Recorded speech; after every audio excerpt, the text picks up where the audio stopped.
This next story from the New York Post. Misery index shows Democrats face midterm rout as voters rage at Biden. I think the issue of schools is going to have is obviously having a huge impact on this. Yeah. Not just the misery index, but basically, for those that aren't familiar, the misery index is looking at inflation, unemployment, gas prices, and it is so bad. Look at this misery index. The unemployment spike plus the inflation spike. It is just bad news across the board for regular people. This typically indicates there's going to be a major party switch, like the Congress is going to flip. Yep. People are just saying, we're done with this. I think on top of this, you have what we saw in Virginia with Youngkin. Parents have become a voting bloc, which is hilarious, and the Democrats keep attacking them.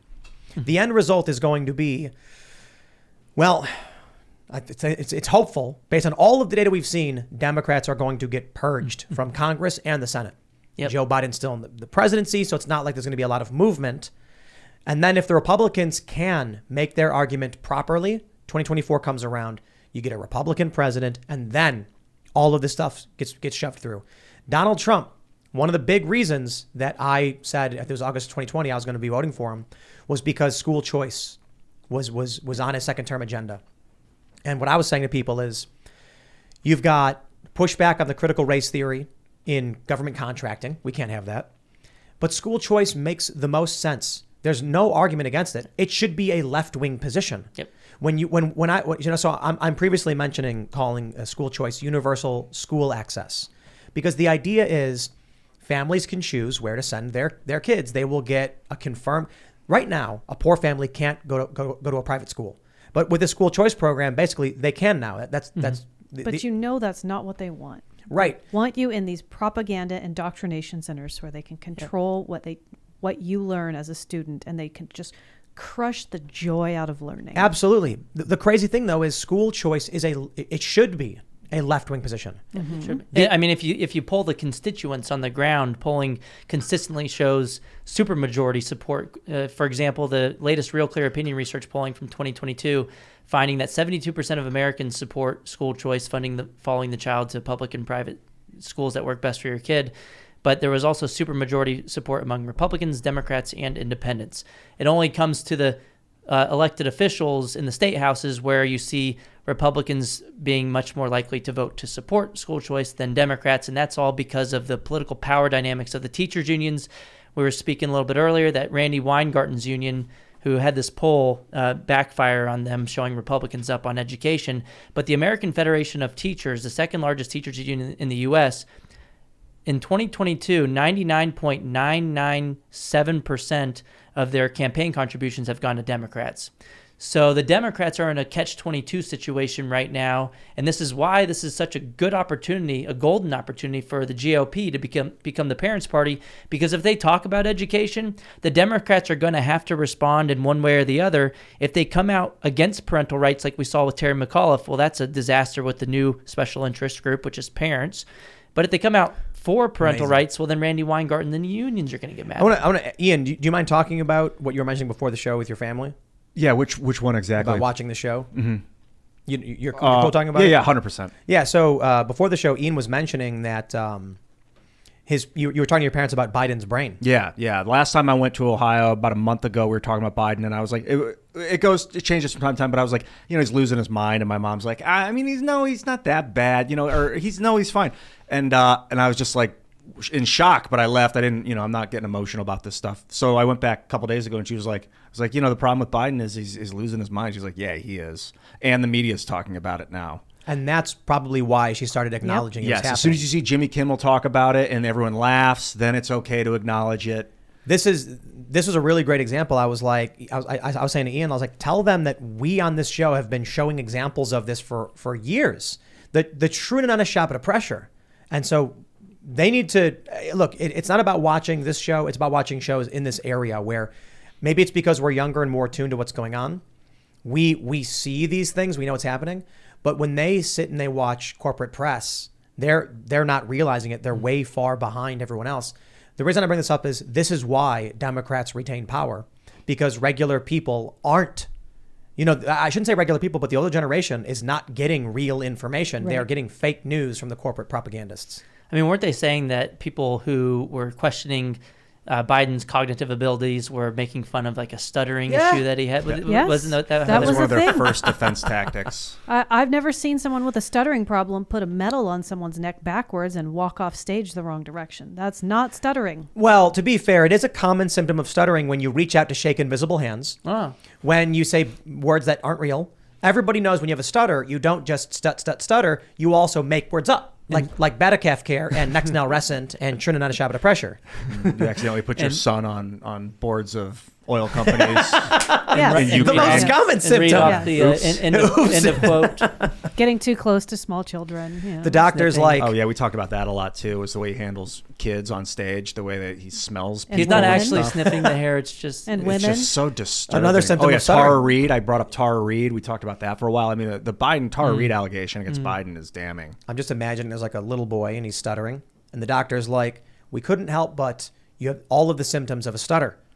You're repeating the first syllable of the word over and over again, and your son has been placed on the board of an energy company in Ukraine. I've been doing that since I was 9, man. Oh no!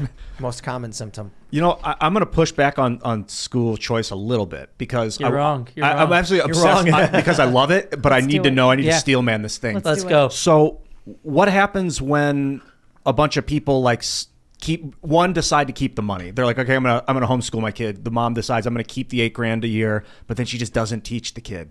And That's but- already happening in the government schools. You want to get rid of all government schools because some of them don't teach anything? Yeah, I mean, this I'll is tell using you. an outlier. But let's more directly respond to the Look, point. I'll make one point real quick. Yep.